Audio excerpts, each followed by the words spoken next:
PLD Projects presents Holy Snokes, the Star Wars podcast, featuring PLD and Matty Gunner. May the Force be with you, always.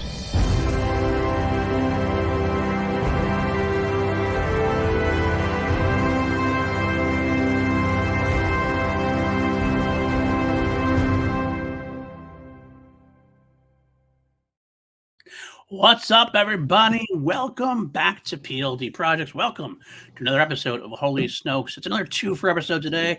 I'm on call, so it makes scheduling a little bit of a bitch, but that's okay because my trusty sidekick here, Matt, he's always willing to do pretty much anything for the show. So I am willing to do anything for the content, as people like to say.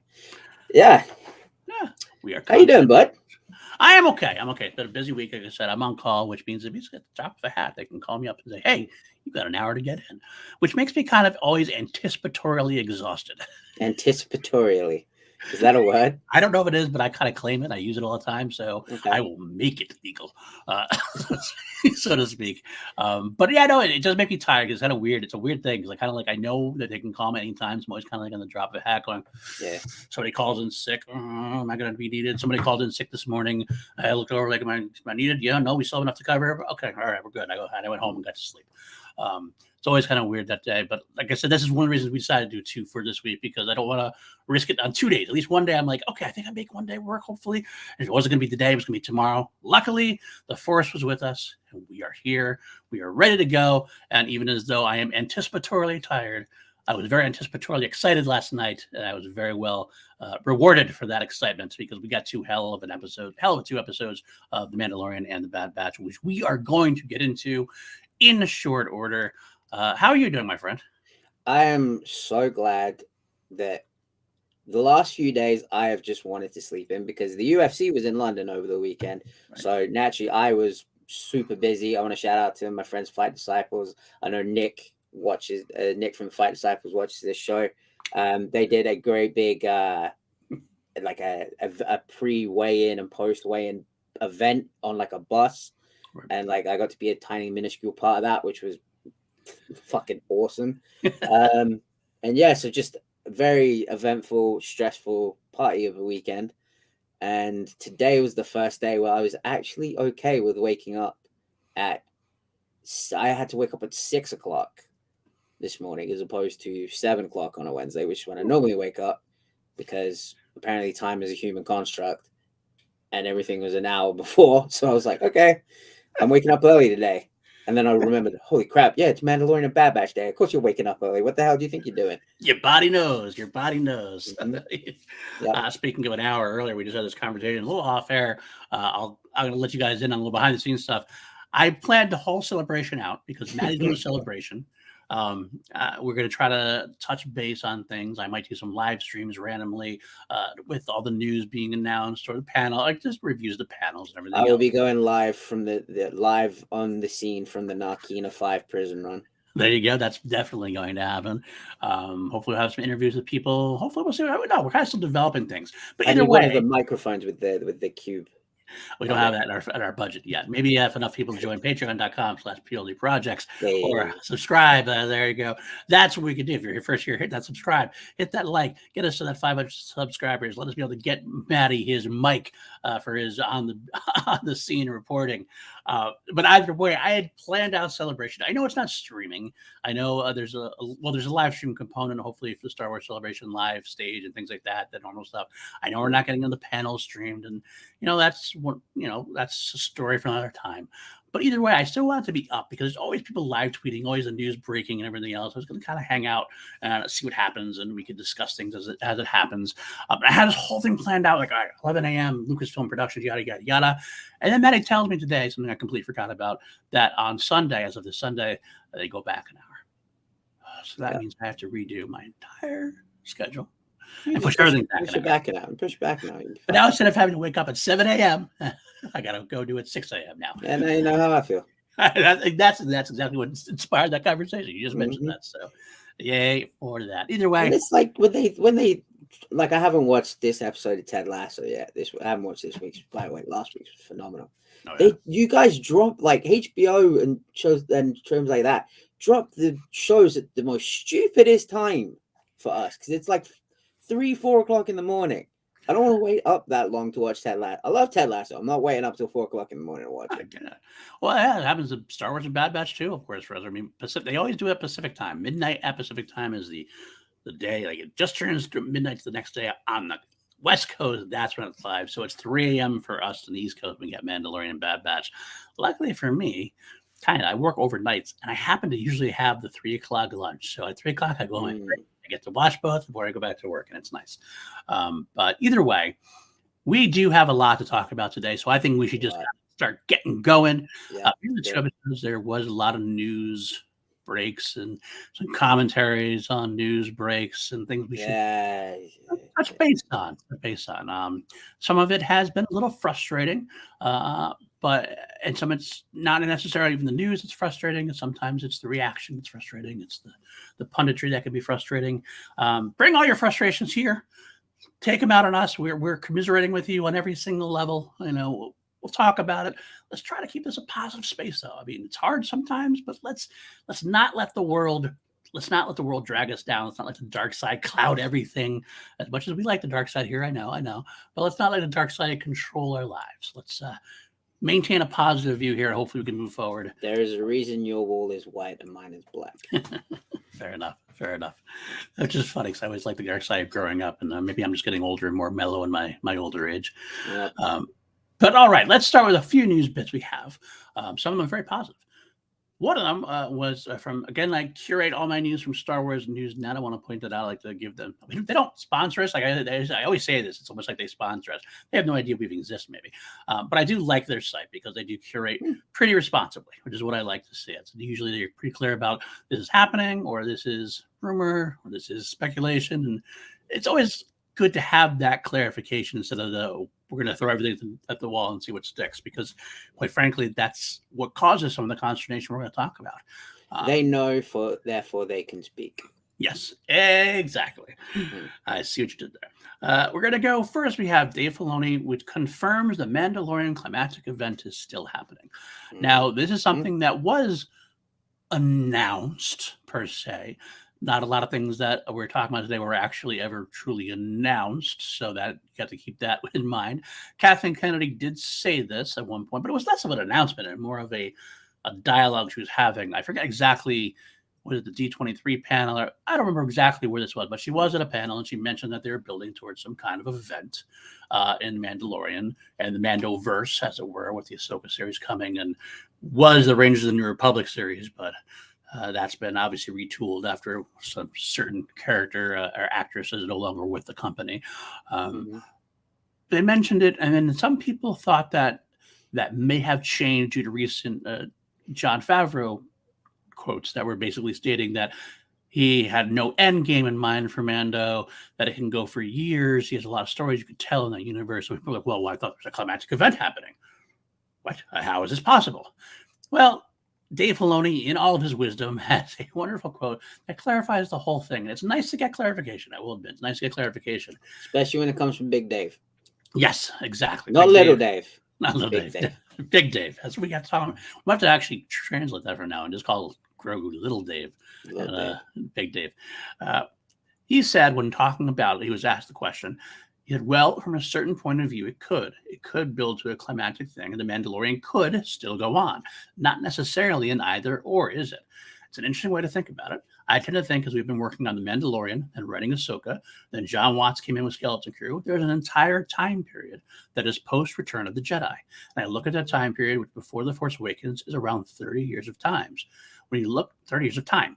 When you look at the original trilogy, it's a much less significant amount of time than those 3 movies take place in. And so what I like is that we're really building very slowly an ecosystem of characters and politics and events in the post-Return of the Jedi time period. And that may or may not expand in a bigger way as we add more shows to it and add more characters to it. That's a great quote. There's a lot of truth in that quote. First of all, I want to concentrate on the fact that he's absolutely right. The original trilogy is like 5 years. We're talking about a 30-year time gap. 30-year time gap. From episode 1 to episode 4 is like 32 years. Mm-hmm. So, like, that's the time we're talking from Phantom Menace to A New Hope. That's the kind of time frame we're talking about between episode 6 and episode 7.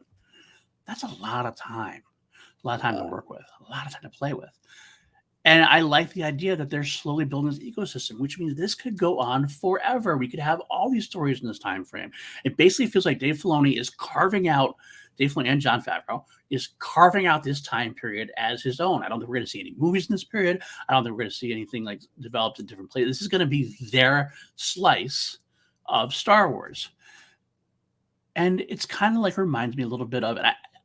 I hesitate saying this only because I know some people get up in arms about the MCU and things of that nature. But the MCU had the Infinity War and Endgame. Mm-hmm. And it's still going. Now, you can argue with me about the quality of the MCU since Endgame. Some people aren't liking Phase 4 and 5. They're kind of, and that's fine. If it hasn't connected with you, I'm not going to say it should connect with you. This is not an MCU podcast. That's something for a different time, perhaps. Mm-hmm. But it does lead to think you could have a climax. You could still have a climactic event. Mando, Ahsoka, Skeleton could build to some kind of big crossover event, hopefully with Thrawn and everything else. And then after that's done, all the stories still could go on. I mean, because it's not like all the characters are going to die. I mean, Revenge of the Sith, climactic event. Return of the Jedi, climactic event. Rise of Skywalker, climactic event. These trilogies all have a climax, and yet the story continues. Absolutely. And you know what? Sometimes we get some of our best stories after the fact. Hell, I'm going to say this point blank, and some people might not, some people out there might not appreciate it as much as I do. I think The Bad Batch is some of my favorite Star Wars, and that happened well post climactic event. It's actually a post-climactic event of the climactic event. It's post-Clone Wars series, which is a big climactic event in and of itself. So it's post 2 climactic events, and we're still getting great stories. And that's, I said one arc of The Bad Batch was Mortis arc level good. Yeah, and I stand by it. And you should. You absolutely should. Oh, I do. Later on, he actually had a lot of quotes. This is a great article. You find it on Star Wars News Now. I wish I actually had where they pulled it from. Let me open that up. I should have actually had it. I'm being a bad person right now, bad host. It was with the Wrap. That was where the initial interview came from the Wrap. The other interesting quote I wanted to get into in this segment here involved his characters getting into live action. This is something that's kind of near and dear to our heart. With Hondo Watch 2023 is still ongoing. This is the quote he said. He said, "Very rarely, I think, how can I get my cartoon characters into live action? I know people think it's the other way around, which is fascinating to me. But I think there's 2 ways to look at that, which is that, yes, they were animated characters, but to me, they're just characters. And now I'm over here working in live action. I'm comfortable with those characters. I know them. I like them. And I like to see them around." He went on to talk about Cad Bane being introduced in the Book of Boba Fett. Then he said something interesting to me. At the end of the day, I've been very happy with the ones that have gone over. There may or may not be more in Ahsoka, if that's your thing. If you're excited about that, I'm just saying that one might have a few more, which makes sense, by the way. As you know, I wrote it. You can't fault me there. Now, I'm speculating responsibly, as our friend Force Center would say. Of course, we know from the bits and pieces we've gotten that this is kind of a Rebel sequel. Yeah. I mean, Sabine has been announced. They've talked about Ezra. They've name dropped Thrawn in Ahsoka's previous appearances in The Mandalorian. So, yeah, some of those characters that are animated are moving over. Maybe that's all he means. I kind of feel like he meant a little more. I think he meant a little bit more than that. And maybe just an old pirate's heart in me that's hoping for something specific. But I'm going to go one step ahead of you. It's very easy to do. Yeah. There is a animatronic Hondo in Galaxy's Edge. Oh, yeah. For live action, just pick up the phone and call Antonio Banderas. Could we all agree that that's the guy? If you are having Hondo in live action, he's the guy. It would be, unless the only other thing I would think is possible, it would be some kind of animatronic, some kind of thing like a Cad Bane, and then they just have Cummings do the voice. because Cummings is that freaking good. If you are going to cast somebody else, though, then yes, Antonio Banderas would be my choice as well. I think where they have been casting people left and right to be playing, like you got Natasha Zubodilo and probably just butchering her name. She's playing Sabine, and we've got Mary Elizabeth Winstead playing Hera, allegedly, right. But let's face it, allegedly. Lars Mikkelsen allegedly playing Thrawn. Let's face it, allegedly. That's fair. Antonio, if they're going the route of casting actors, who's better? I agree. Like I said, I would take Antonio Banderas in a heartbeat. Oh my god!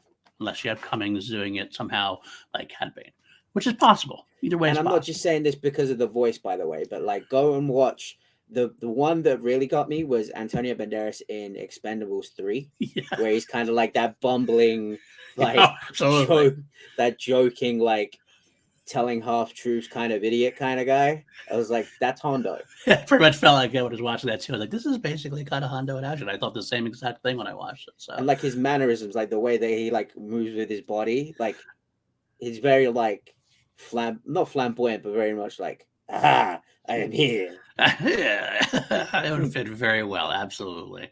But all right. Well, that's. I think that's a great quote, though. I do like the fact that Dave Filoni is doing it. I know there is a portion of Star Wars community that has said that Dave Filoni's got a little bit too much and a little bit too, not even full of himself, but too much wrapped around his own stuff. But that's kind of like, to me, that's why you have him. He's created these people. He created his characters. He's used his characters. Why wouldn't he use the characters? Would you rather he not and half-ass it? Yeah, I mean, I don't understand that concept to me. I think that we should use the characters he knows best and like wants to write. That's what makes great stories. If an author or a writer or director has a story he wants to tell and he wants to use his characters, then I want to see what he's doing with them. You guys all wanted a plan, right? You want a plan, right? You want everything mapped out for you? You want your handheld? Here you go. All right, the next bit of news. It's starting. I got to settle you down a little bit. Settle down. Have your coffee. Chill. Anyway, moving on. The next bit of news was actually a positive news bit. We had an interview with John Boyega where he stated basically that he was more comfortable now than he was before. Obviously, it was in the news at points. John Boyega had issues with how Disney treated Finn in the sequel trilogy. He had a couple different times where he was kind of done with Star Wars, it felt like. But more recently, he said, "For me, Star Wars has made the man in a sense. The experiences, the fun times, good times, ugly times, bad times. It makes you who you are as you navigate through the industry. And that has definitely been interesting. I feel like the arc that JJ tried to tie up, that's where I feel comfortable with the release of him. And since then, I've been able to enjoy, as a fan, The Mandalorian and Obi-Wan Kenobi, and I'm enjoying the balance of all things." Now, that just feels like it's a man who's at peace with everything. Does that mean he's going to revisit the franchise and join as Finn again? Not necessarily. But it does seem to me like it feels like the door is cracked open a little bit more than it was a couple weeks ago, let's say. I'm just happy that he's at peace more. That makes me happier than anything else. There's nothing like a good story there's nothing like a good story where an actor or somebody tied into a franchise had a shit time or had problems happen to him or was, bashed down upon, comes back and has a little bit of a redemptive arc. We're going to get into that a little bit later on to a degree. But like someone like Hayden Christensen also, something like that. He has some issues. Like some people didn't like him in episode of the prequels. Has a great return. Obi-Wan Kenobi and really seems to be enjoying his return to the franchise. And that's wonderful. Any thoughts on that, Matty? John, how much is the paycheck? Come on. Let's be fair. How many zeros were on that paycheck for you to come back? Come on. Tell us. No, it's fine. I'm happy for him. He's been doing incredible. I love Detroit.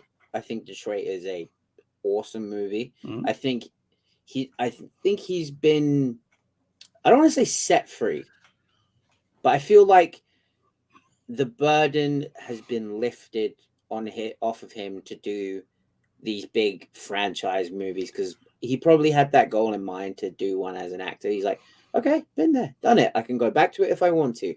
Let me go and do all these other movies that I really, really, really want to do. I know him and Daniel Kaluuya have been talking extensively about doing a movie together. So I feel like he's now like, I'm good. Like I have the freedom to do what I want. I have the name behind me from Star Wars that gives me the creative freedom to go off and do other things that I really, really, really want to do. If I want to go back to Star Wars, I will. But I'm cool if I don't. And having creative freedom, I know this. I can speak to this from Morna being completely like my own thing. Like having creative freedom is a beautiful thing. Like not having to rely on other people and aren't almost like not that. Well, yeah, I guess he probably did have to answer Lucasfilm and Disney on certain things, but like now he can just go off and do what he wants to do, and that's a beautiful thing because he's a very talented actor. I don't want to see him pinned down on one thing. Absolutely. I like that. I think I'm on the same page with you. Let him do what he wants to do, and he does come back. I'd welcome him back with open arms. That's the end of the day. But I want him to come back. If he, yeah. So. All right, and our next bit of news we're going to talk about today, I'm going to leave most of this to you. Jedi Survivor did have a trailer drop, a story trailer, as it were. I did watch it, but as someone who never played the first game, and I'm not a gamer, I feel gaming was kind of my crack for a little bit. I kind of got addicted and got too heavily into it. Now I don't want to get that hit again because I don't want to fall down to the dark side. But I do enjoy watching the game trailers and things of that nature. I'll probably watch you play through it, for example. But given that I don't know a whole lot about this story beyond the surface level things, obviously I know a little bit. What did you feel about the story trailer? Talk to me. There was a lot in there that I like, and by a lot, I mean everything. Seeing Cal, my biggest thing was, where is Cal going to be at this point in time? Are we going to have to relearn all of his abilities from before? That would really suck. It doesn't look like we're going to have to do that. I just finished a couple days ago the tie-in book Battle Scars, which I won't give away any spoilers, but it took some real big swings that absolutely crushed my soul. And this one is going to be a lot darker. We see obviously there is the main. Well, I don't know if he's the villain or just an antagonist. He is a Jedi from the High Republic era. He's wearing the High Republic robes that has the High Republic crest on it that says, "How did you let these metal?" Which, by the way, I took umbrage to that line. What's wrong with metalheads ruling the galaxy? What's wrong with that? I did think of you when they made that line, and I was like, yeah. When he said that, I was like, you know what? I can't wait to kill you for that. I can't wait to put my lightsaber through your stomach for that. But yeah, we're expanding in a time during Star Wars where you've had some storytelling, but what's really going on from the Jedi side, because there's not many left. You got Seer, you got Cal, there's a few others around, which we'll get to later. I love that they are allowing Marin to have some of the spotlight, because I love me some Marin. So we have a Jedi and a Night Sister fighting side by side. That's cool. And yeah, I'm excited to play it. I don't want to know too much. So I think this trailer gave us the right amount of, like, more so on the gameplay side than the story, because I don't want to know the story till I play it. So yeah, very excited, and I will be streaming it live on the channel here. I'll be doing a playthrough. Yeah, that's gonna be excellent. I can't wait to see that. I can't wait to let's see. I'll definitely watch that, and that'll get my fix for the story side of things, as it were. Hopefully, it won't make me want to go out and buy a new gaming console and go from there. It might, but I'm gonna try to stay strong. Well, you're gonna need a new one of the newer ones for this one, because it's exclusive to PS5 and. I know, and that in and of itself is like from everything I've heard, is a quest in and of itself. So I'll have to see. All right, well, let's move on then to our next. We have 2 bits of news pieces before we dive into the rest of our episode today. First up, a very cool story and a very cool confirmation. As part of the scoops that we're going to talk about in a little bit, there's it's the thing where things aren't announced these days. People get leaks, people do things, yada yada yada. One of the scoops was that the Everything Everywhere All at Once directors, the Daniels, were going to be they were just directing at least an episode of Skeleton Crew. And that was exciting news because, obviously it's very big in the news these days. Everything just won all the Oscars. They won every Oscar possible. Apparently that Oscar after party was crazy. That's what I've heard. And I wish I was there for that because you think the imagination they put into that movie, their imagination they put into a party could probably be just as epic. But it was thrown out there, and I love their directing style. I love their imagination. So having them on anything Star Wars you're having talent on Star Wars, and I'm excited about it. Now I've always kind of like hesitate. I'm like, well, it's a scoop. What happens to scoop? Sometimes these things are announced and they fall apart, and then we all get excited for nothing.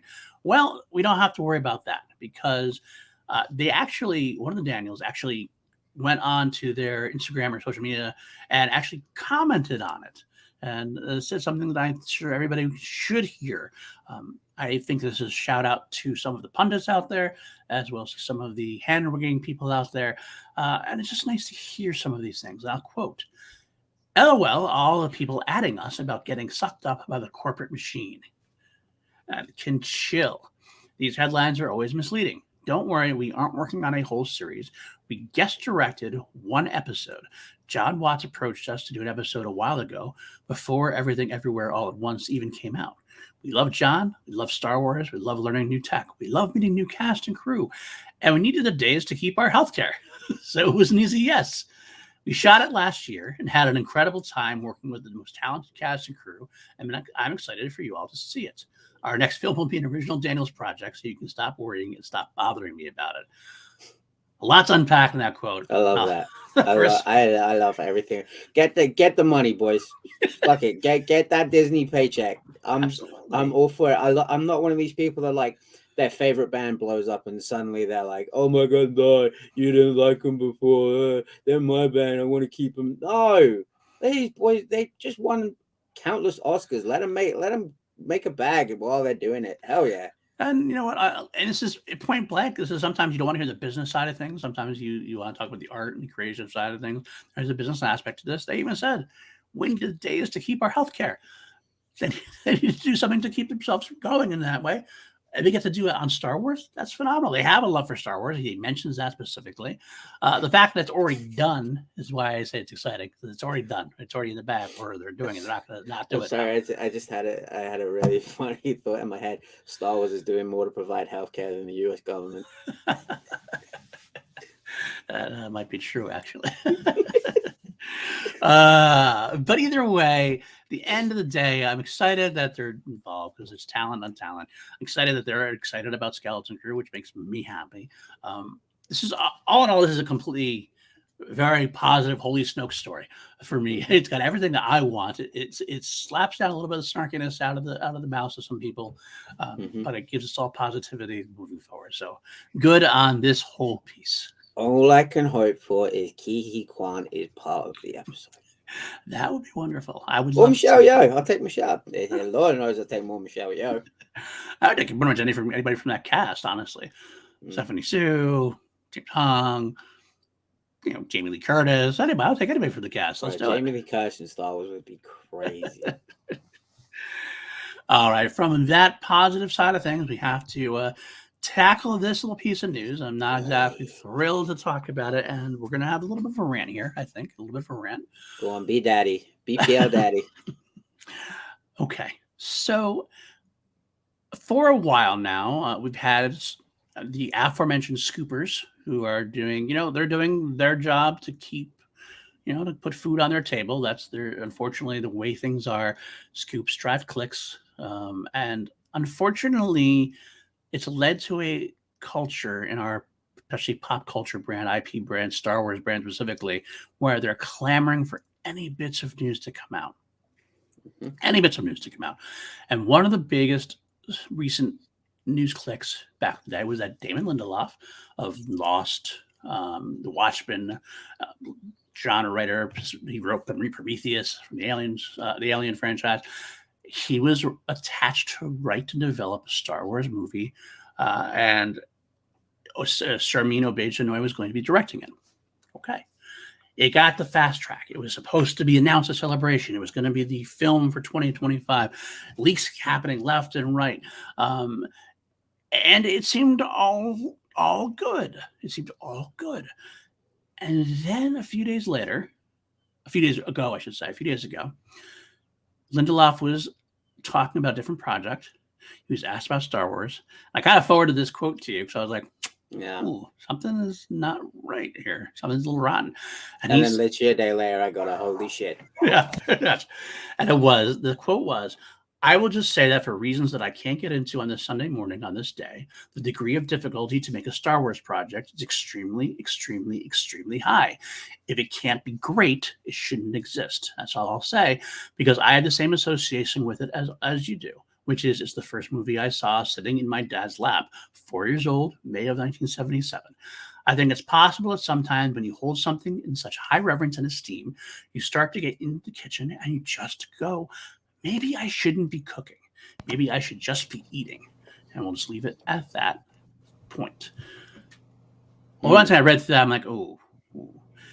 And sure enough, now we have another same scoopers clicking the story saying Damon Lindelof has left the building. He has exited Lucasfilm's, left the storyline. He is no longer writing the film.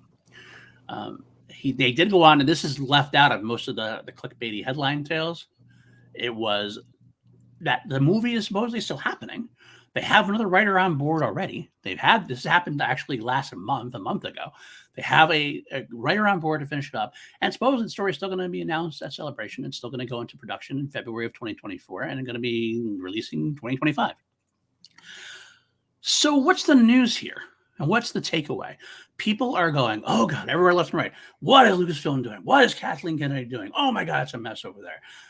Well, when you have a franchise as big as Star Wars, you have a place where it's going to get the most scrutiny. You don't see this in a lot of other properties because they don't have quite the same level of scrutiny. But this kind of stuff happens all the time. And I want to talk a little bit real quick about the changing of culture. I'm dating myself a little bit. I'm a little bit of an old man. When I was young, when I was in the 80s, my movie news was going into a movie theater and seeing a trailer or seeing a poster. Oh, look at that. They're making that. That's great. And the next thing I know, I might get a news article in Entertainment Weekly. I might get a news article from somewhere else much later on that this is going to happen. And then I see it. That was it. That was pretty much it. Nowadays, we have such our ear to the ground and people are trying their best to break soups. We are getting every step in the process along the way. Every step in the process along the way. And at the end of the day, we are learning way too much about what's going on in the kitchen. And we are reacting to it as if we know what's going on. And I say we, I just mean in general. Yeah, okay. Because people get hot and bother about things. Now, I'm not going to say that Lucasfilm and Star Wars has been all peachy keen. There has been definitely has been some turmoil here and there. But really, the only big announced piece that was ever walked back, I'll give you 1.5, was the Patty Jenkins Rogue Squadron movie that was announced and that was wrongfully, and because it was announced and then pulled back, that's something Lucasfilm should own and say, you know what, that's on us. Rangers of the New Republic being the other thing, but let me add one more. Lando. That was that's true. Well, that's not exactly necessarily done yet, though. That's still not done. But Donald Glover's doing 1,000,001 things, and absolutely. Like that's just him. That's what he's always done. He's always done 1,000,001 things: stand-up comedy, producer, musician, actor, director. That's just him. Absolutely. Now, this piece of news, though, is not really news in terms of a movie, because a movie does this. Sometimes movies get 15, 20 drafts before it makes it to the big screen. Sometimes an original draft is put forth, and sometimes someone else takes it to the finish line. I remember the big stories back in the day. Michael Arndt was writing The Force Awakens. He didn't end up on the finish line, did he? And that was a big deal. Michael Arndt, who was Toy Story 3, he was a very celebrated piece of news there that he was going to be writing it. He left. And even then, back almost 10 years ago, that didn't get nearly the same vitriol at this point. I'll give you one closer to the time. Gareth Edwards was supposed to direct Rogue One. He didn't, did he? Tony Gilroy did. I mean Andor. I mean Rogue One. Andor. Well, yeah, no, yeah, Garrett, yeah, the problem with Rogue One, Garrett Edwards shot it, but then everybody all of a sudden got some reshoots, and everybody started. It seems like they threw Garrett Edwards. You know what I mean? Like someone came in and took it over, supposedly. But the thing is, like, even you saying that is almost a little. Not. I don't blame you. I'm saying that's the what is out there. When in reality, from what we've heard, some people on Vax, that he's done a lot more than people think he did. I think some people helped with the idea of perhaps finishing some of the reshoots here and there. But even that seems like it's well over the top as far as what happens. That happens in movies all the time. Yeah. But specifically with this one, it's like, I don't understand what the real like. I understand somebody who's a big Damon Lindelof fan wanted to see this happen. Go, yeah, that sucks. But this was never announced. This was never anything that was definitive. No one knew this was happening except for the scoopers. If we had waited till Celebration, we never would have heard about this, except for maybe later on in the documentary. Goes, well, you know what? Damon Lindelof actually came on and pitched this and wrote a first draft, and we developed it from there. And from that side of things, it looks a lot better than from this side of things. But I feel like part of that is our society and our culture. We know a little bit too much what's going on behind the scenes. And I'm just as guilty as everybody else. I pick up those scoops and I read them and I want to know what's going on. I love that Lindelof is developing. It sucks that he's not developing anymore. That's kind of heartbreaking. But it's not something we should turn this to this ball of anger, ball of hate, and like blast Lucasfilm and Kathleen Kennedy because they're doing normal business things. I say everybody's got to take a chill, take these things in. This is a part of like speculating responsibly. Take these news bits in, take these spoilers. I'm not saying don't read the clicks. I get excited about news clips too. Absolutely. I want to know everything that's going on as much as I can because I'm interested in the process. But take a chill. Take in the news bits. Feel how you're going to feel about them. I'm not even saying don't be disappointed by it. Mm-hmm. But let it come to you and let's see how everything develops and let's see what the final product is before we get all up in arms about it. What do you think? People in the internet these days are so prone to fake outrage. You don't care who's writing this movie. Stop pretending like you. I'm not saying you. I'm saying all these people that are tied up in getting their panties in a twist over who's writing this movie. You don't really care. You just want the movie to be good, and now you're looking for a reason to start potting shots at Lucasfilm and Star Wars because it's the cool thing to do on the internet, right? No, you sound like an idiot and you look like an idiot because when that movie comes out, guess what? If it's great, you can be like, oh, Star Wars, they did it again. Star Wars is a return to form, blah, blah, blah, blah, blah, all this crap. Like, shut up. Mm-hmm. Just watch the movie when it comes out because it's still coming out. They've said it's still coming out. They said we're still getting an announcement. They've got another writer. They've got talent attached. They've got a director attached. It's happening. Just let it happen. Exactly. And that's our main point. That should be our shirt. Let it happen. Let it happen. Let it go. Let it go. Yeah. What was the Beatles song? Let it be. Let it be. Let it be. And there you go. Paul McCartney, from the lips of Paul McCartney to the ears of millions of fans everywhere. Enjoy it. Feel how you're going to feel. Process it. But don't lash out in anger about it because there's nothing to be completely angry about. There's so many things happening in the world right now that like deserve your anger. This is not one of them. Absolutely. Things are still happening. We would not have known this 20 years ago. We would not have seen the steps until way too late. We would have gotten upset about it because it would have been in the past already. So it's still happening. Let's contrary the good. Come back to me in a month after Celebration. We'll talk again and see what the actual announcements are and go from there. As Rafiki once said, it doesn't matter. It's in the past. All right. I've had enough of that. Let's move on to some more positive stuff. Let's talk about two phenomenal pieces of Star Wars television. As far as I'm concerned, I really enjoyed these weeks. We will start with the Mandalorian episode first, chapter 20, the following season 3, episode 4. Well, if this is your first time here on Holy Snokes, we always discuss these things we break them down into segments and go through it that way as a way to kind of wrap around. Instead of doing a beat by beat, we go through segments and we answer that way. So let's go into it right away. Our first segment, as always on Holy Snokes, is Hondo Watch 2023. Who wants to see Father's book? Talk to me.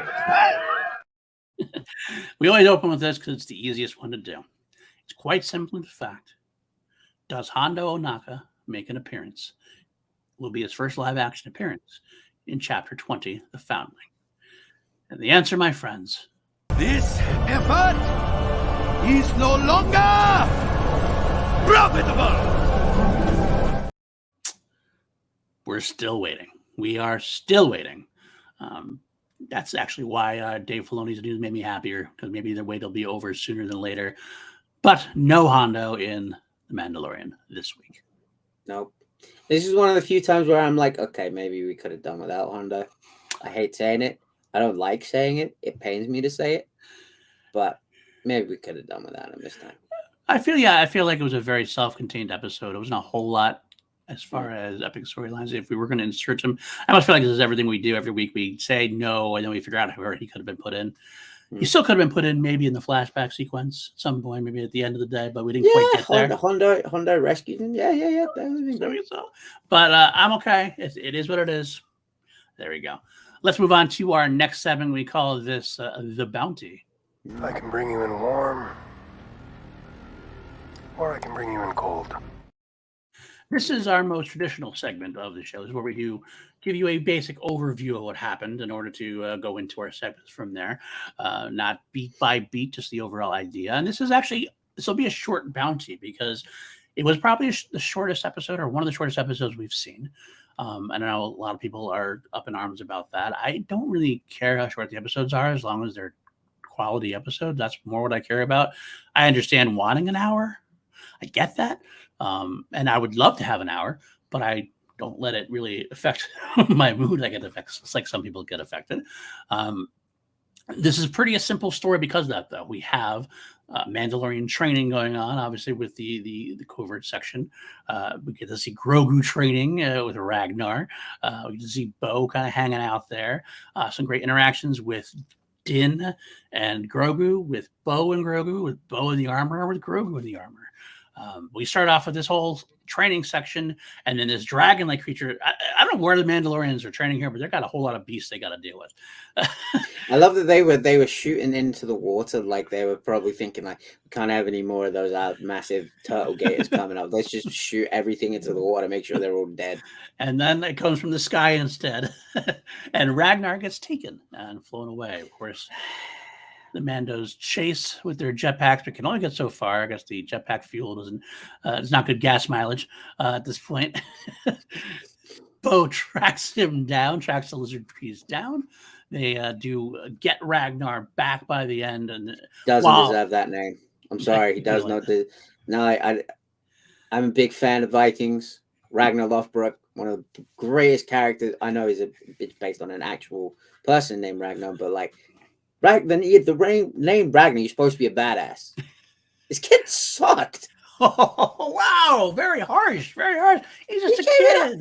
He came in acting all tough like Mr. Big Man when it came to poor little Dave. Then a bird comes flying in and he's like, ah! He's a kid. Let him go. You let him go. A little bit too much for you there. But so we do have, while they're gone, we do get some nice interaction between Grogu and the armor. And during that, we get to see the flashback scene that we've all kind of been waiting for. And I got to tell you this, I didn't expect this at all. This is not, I kind of expected this to come out in a different way. I thought they were going to build up to something. We're going to get this big moment when Din talks to him and he sees it, or maybe Luke would come back, or maybe even Ahsoka would come back and really we get to see everything. But no, all of a nowhere, boom. A little bit of foraging. I thought it was going to be like everything. Way back, like when the Mandalorians coming to reclaim the Darksaber. That's what I thought that was going to be. Yeah, absolutely. We get the flashback, the Order 66 flashback, which I could never get enough of. I love seeing what's going on in Order 66. Rips my heart out every single time. Absolutely. Seeing the clones in live action too really kind of get me after watching a lot of the Clone Wars and Bad Batch stuff.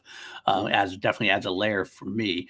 But we finally discover who is the one who saved Dave, who saved Grogu. It is the return of Ahmed Best to the saga. Say it again, baby. Say it again. The return of Ahmed Best to the saga. And most interesting to me, playing the character that he created for a children's game show on YouTube. Yes, Jedi Temple Challenge. Jedi Temple Challenge, which I never watched. It was a kids' game show. I would like to at some point. I'm sure it was fun. It's just one of the things I didn't have anything against it. Just never really got around, so I probably will at some point. They created this character for that show where basically kids would play games in order to become Jedi Masters, mastering skills, et cetera, et cetera. They created this character called Keller and Beck. And all of a sudden, now this character is in canon as a guy who saved Grogu. And what a great moment that was. I literally was like, that's Ahmed Best. Holy shit. Holy shit. I called one of my oldest friends and we were both crying, like tears rolling down, not like a one tear, like wipe away. I was bawling. And I knew he was watching at the same time, and I FaceTimed him as soon as that scene happened, and we were both crying with joy at just how.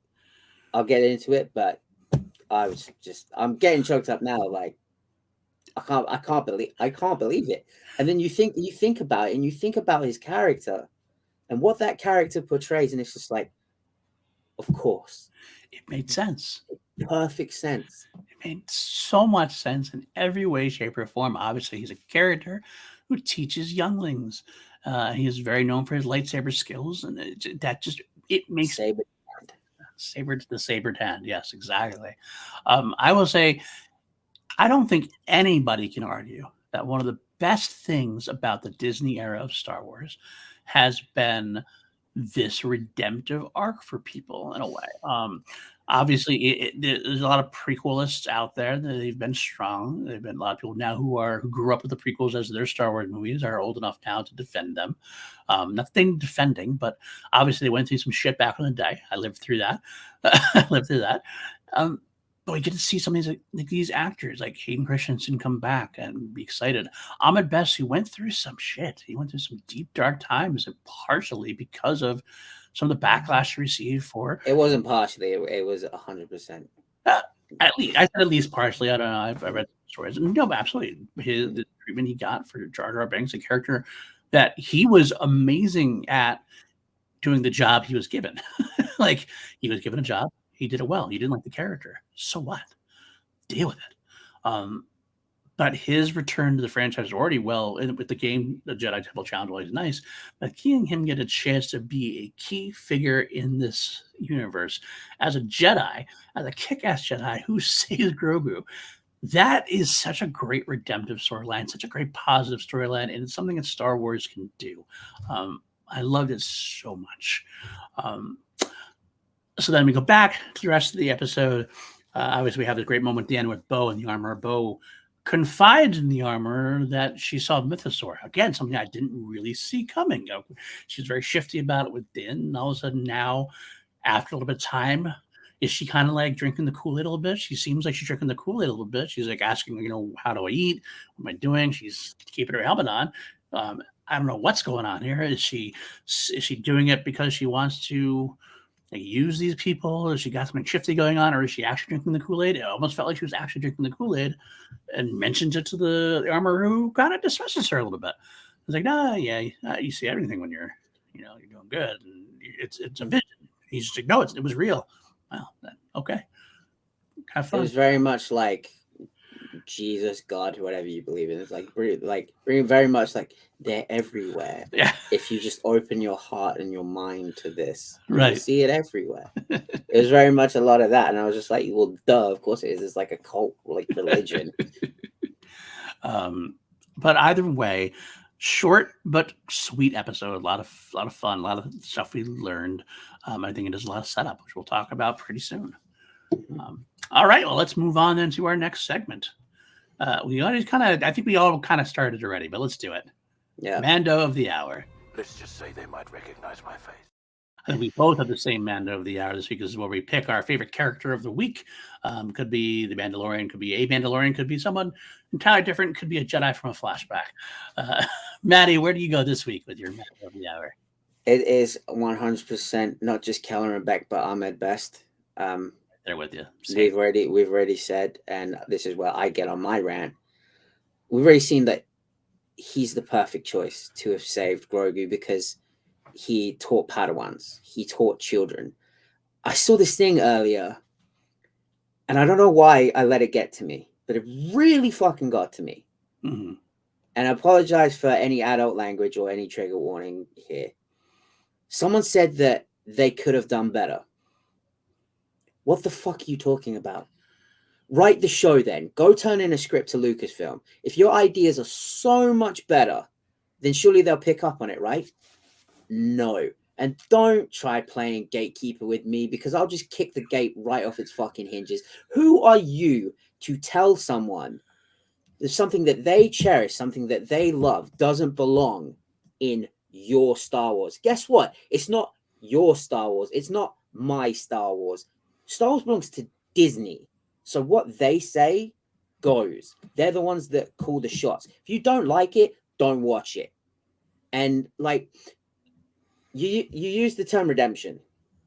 This is another word that we like the word filler that I think we need to repurpose. Okay. To redeem, redemption, to be redeemed means you did something wrong. Fair point. Right? What did Ahmed Best do wrong? He entertained a group of children. I am so sorry that you had to deal with a little. I'm not speaking to you, PLD. I'm speaking to everyone, all the naysayers. I'm so sorry you had to deal with a little bit of goofiness in your movie about fucking space wizards. Like, do you have any idea how ridiculous that sounds? Guess what? I'm one of the children that he entertained. I'm one of those kids that he made laugh, and he still makes laugh to this day. This is a man that, like, as we said, he got into dark times. He was suicidal because of the level of hatred that went towards him. And it wasn't like Jake Lloyd where he just left the industry. No, this man wanted to take his own life because of it. And that is not okay. That's not fine. No one deserves that. So to turn around and say, oh, it should have been Quinlan Vos. Fuck you. You have no right to say what it should have been. Like, he had every right to turn and walk away from Star Wars and never come back. But he did. And he came back to a role where he continued doing what he did of entertaining, teaching, and guiding children. And that's what he was there for. And I know it's not everyone. I know it's a specific part of the fandom. But guys, guess what? The chick dressing up as a Twi'lek on OnlyFans isn't going to fuck you because of your knowledge of the lightsaber forms. So just fucking drop it. And I know he's not going to see this, but Ahmed Best, if you are just like looking through whatever, like videos to see, oh, how did I do? And then you come across this, I hope he's at Celebration because that man is getting the biggest fucking hug of his life. I am so happy for him. He was incredible in this. He was a badass. He destroyed a whole like troop of clones, flew a speeder through Coruscant that had no engine on it because he went from comedian, like alien dude, to badass action hero like that. And if that doesn't tell you what level of actor Ahmed Best is, I don't know what to tell you. But, yeah. He was very believable. It's not like he looked at the, like, after he got past the Ahmed Best of it, like the whole, oh my God, it's Ahmed Best. And you watch it and it's like, it became, oh my God, it's Ahmed Best. Oh my God, it's Keller in back of the hand, the sabered hand. He's kicking ass. I love this sequence. I want to actually qualify something you said. I agree with everything you said. I agree with everything you said. I want to clarify one thing out there. We are also not telling you what to do. I don't want to say we're coming across something what to do. If you would have preferred Quinlan Vos, that's completely up to you, and that's completely your right. The difference that we have to learn is subtlety and the subtle way we react to things, because things matter. People, your voice does matter. You might be a voice of millions, but those millions get together and they have an effect, as we know with Ahmed Best. How you handle it is the difference. Sure, enjoy it. Like, okay, I wish we had Quinlan Vos. I wish you would have been Hondo, something like that. Perhaps even something like that. I haven't pitched that as something I like. Would have been awesome. But try to sit in that, take in what the story is giving to you, take in something from a different side that you didn't see and that people did enjoy. And some people do enjoy. And you can live in that and not act angrily about it, not say you deserve this or I deserve this or this is wrong. No, this is different. This is not what you wanted. And just because you wanted it doesn't mean it was the right choice. There's different right choices out there. Not and everything. This actually worked. This worked. And if it didn't work for you, I'm sorry. But you know what? Take a chill. Take a chill. Listen to the Daniels. Take a chill. Let it develop as it's going to develop. So, see, this is why I said in the PLD projects chat that you're too nice. So, like you've pretty much just like summed up what I was saying in like, hey guys, let's all just relax. Whereas I'm just here like, you know what? That man was fucking awesome. He did not deserve to get the way he treated like that. And fuck you if you think you could do better, because you can't, because you're not in that position and you never fucking will be. So keep writing your fan fiction, keep making your fan movies. Let the big boys handle the actual storytelling. Okay, cool, job done. I am the more diplomatic one. Let's be honest. I'm the diplomatic one. You're my right hand man, the power behind the when I need somebody to send out the gunner, as it would be. If you guys want more Quinlan Vos, go read Dark Disciple. There you go. Great novel. That's good. Now, our next segment, I'm actually going to pull an audible here because I want to. There's a reason why I'm going to pull an audible. I'm going to switch one of the ones around. I'm going to skip one of them and come back to it. We're going to jump forward to do the category of put that in your holocron and smoke it. Smoke it. Do you ever hear the tragedy of Darth Plagueis the Wise? Now, this is yes, where I have heard this story of Darth Plagueis the Wise. So have I. Darth Plagueis by James Luceno, great expanded universe novel. What happens is this part of the tale is where we dive into something that happened in the episode and we want to learn more about. We want to know more about it. Let's see what happened here. Let's go more into it. Take a deep dive, as we were. Let's get another book, another novel, another comic, another series. Well, my friends, I skipped ahead because, quite frankly, I want to continue our discussion. Give me the Keller and Beck and Friends show. I want to see what happened with Keller. Like, I know we have the Jedi Temple, but now I want to know more about Keller and Beck. Let's give me a tale that happens either pre-Order 66, like during Clone Wars days. Like, I'd love to see that. I'd love to see maybe Order 66 and post-Order 66 if he lives. We don't really know necessarily yet at this point still. He kind of like, I think they didn't show him pass. He actually has to get in the ship and fly away. But we don't know if he's still out there. We don't know. Well, we're going to find out, I think, more. I don't think this is going to be a one-and-done appearance for him at best. But quick, I want to say. I really hope that he's taking Grogu to Naboo and we get Keller and Jar Jar in a scene together. It is canon, according to Aftermath, that Jar Jar is on Naboo, so that could possibly be the way it goes. That would be great. I'd say, yeah, absolutely. But basically, I think Keller and Beck, like, he excited me so much in this one little segment, and he's got friends. I want to see his adventures. I just want to see more of his adventures. So that's mine. What do you have a one for that category? I mean, nothing really. Nothing that would really top that. But we're seeing more. I would just say keep up with seeing more of the Mandalorian ways, because little by little we're learning more and more and more. Right. Like, you can take your helmet off. Apparently, past visit, you can also take your pants off. But you can go somewhere private to take off your helmet. The thing about you or the leader of the hunting party, you have the honor of sitting by the fire. Stuff like that. I'm like, whoa, that's cool. That's cool. Yeah, that is cool. And then, it's a very valid point. We have this, put that in your whole crown, Snoke as deep dives. Doesn't mean we can't deep dive something that we're actually probably going to get more of. That's actually just fine. We should get more of it, and that's cool. I agree. Actually, I have to say something that's a little bit crude. So I'm sorry if you're a family show listening to it, but it did make me wonder. You kind of alluded to it. So when they procreate, they have to leave their helmets on, right?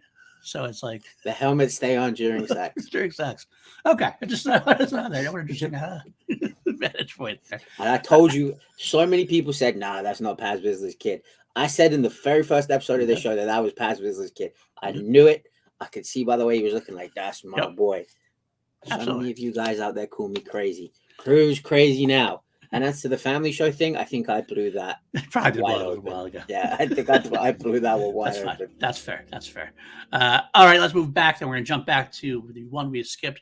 That category is, of course, I have spoken. I have spoken. This is our favorite line of the week. Right, to a piece of dialogue, and I gotta be honest, it's kind of interesting that Mando seems to not have quite as many memorable lines specifically. A lot of it's just kind of servicing to the story, and that's perfectly fine. But there's one that definitely has jumped out at me, and you referenced it earlier. One does not speak unless one knows. Oh, wow. Does that like ring true? And is that like a subtle? Is this the Mandalorian's way of subtweeting? Yeah, it's the Mandalorian's way of saying shut the fuck up and watch the show. Because I love it, because the little kid, the Ragnar, was really snotty when he said, well, I know, and then didn't reply saying, well, maybe this lesson's for you then. That was such a jab. Like I felt that on my nose. I was just like, oh, ow. That was, I will say I don't want to put words in Filoni and Favreau's mouth. I don't want to say that that's exactly what they meant by it. I don't know if they intended it to be that way. It might have just actually been take it for what it is, and it's just in universe. However, no matter what people say, it did feel like it had a pointy edge. Ryan was on the wall. And even if they didn't, art is subjective, and art is what we see in it, and that's how I saw it. And it's if the shoe fits. Exactly. It walks like a duck. All right. Let's move on to our. Oh, I'm sorry, you didn't get your choice. Was your? No, I mean the only one I could offer up as a counterpart was when Yarma said the mythosaur belongs to all Mandalorians. I think that's very telling, because I want to shout out Alex Damon for his theory on this, is that none of them tame the mythosaur, and that they all go on to share it as a community. And when she said that kind of sparked in my head. It was like, oh, maybe he was right. Maybe no one is going to tame the mythosaur. Maybe it's the thing that unites them all together. Could be. It could be. Absolutely a possibility. I did like that one as well. It's true. All right, let's move on to our next segment, because this one seen a lot of action. A lot of carbon scoring here. Looks like you boys have seen a lot of action. Our favorite action bits of the week. We had quite a few of them this week. For me, I feel like we're going to be talking about this a lot. Like, it just seems like we keep going back to it. To me, it's Order 66. Seeing Keller and Beck in action, watching the door open and the clones come pouring out. That was the answer to that question, by the way. Who was behind the door? More clones? I was okay with that. I thought we were going to get Anakin for a second. Because I saw a message came up on my phone, and I quickly switched it through. Turned my phone over, saying, "Oh my god, I can't believe they just did that. I can't believe they went there." I was like, "Holy fuck, are we about to get Hayden? Is Hayden about to come through that door?" Right? That would be fucking sweet too. But I was happy seeing the clones do it as well.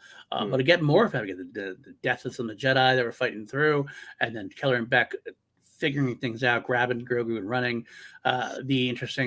His friends, the guards that were friends fighting. It was a great action beat. We get to see why he's called the Sabered Hand. He's wielding 2 lightsabers. It was a lot of fun. It was very old school prequel day Star Wars in action. Can't go wrong there.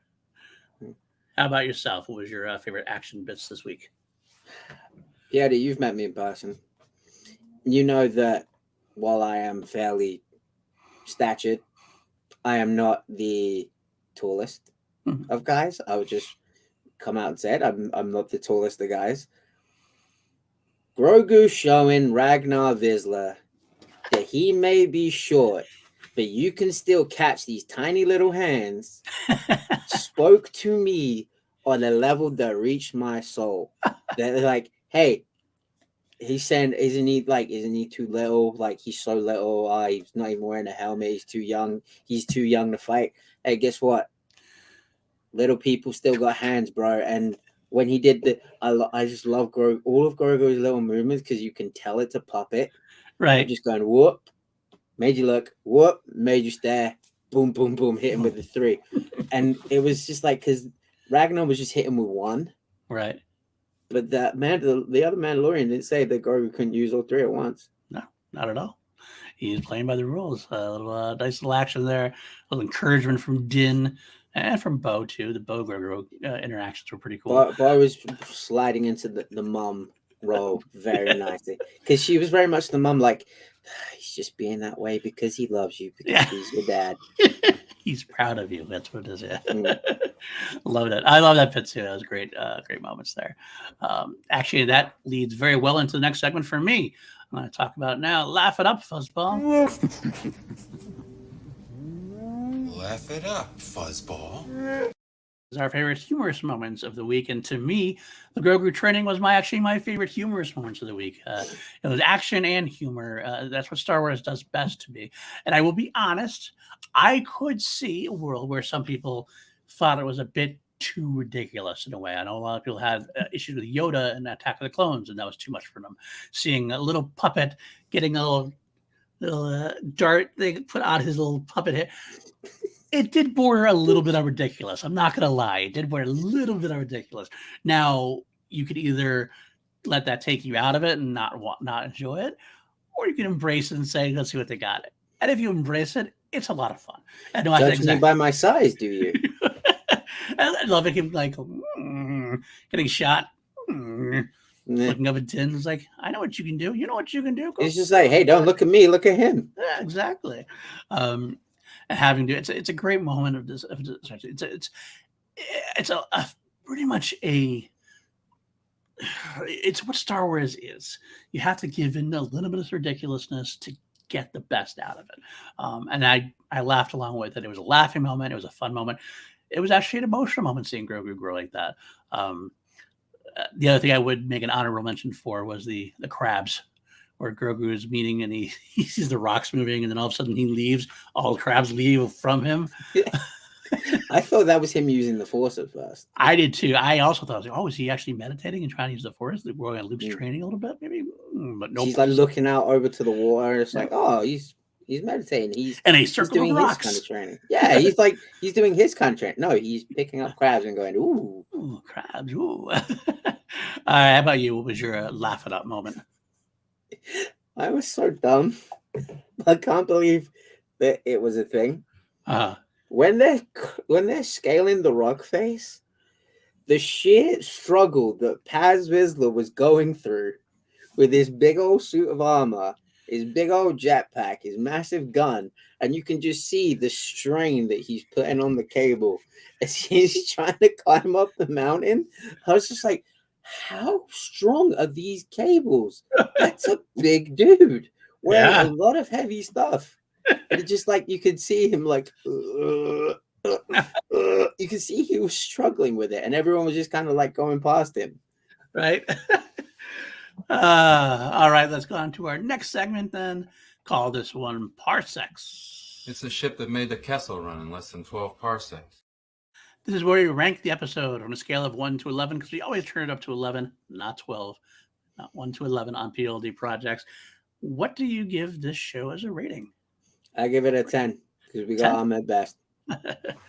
It's funny that you say it. I actually also give it a 10 for the same reason. I think overall I would give it a 9.5, but that did tick it up just a bit for me. It's everything I needed. We got some great Mandalorian stuff. We got some great Order 66 stuff. We get Ahmed Best's return and a triumphant return. It's wonderful stuff. Wonderful stuff. I can't ask for too much more. Yeah, sure. It could be longer. Yeah. I will throw this out there as well. I think this is what I'll throw out there as well. There's been I watched some of the discourse. And some of the discourse is that, we're 4 episodes in, we're halfway through the season, and we don't have a story yet. We don't know what the story is going to. And or we don't have this overall, like, who's the big bad, what's going on. And I kind of understand a little bit what they mean, but I kind of sat back and sat down and sat back and went, the story is an ongoing thing. It's the development of these characters.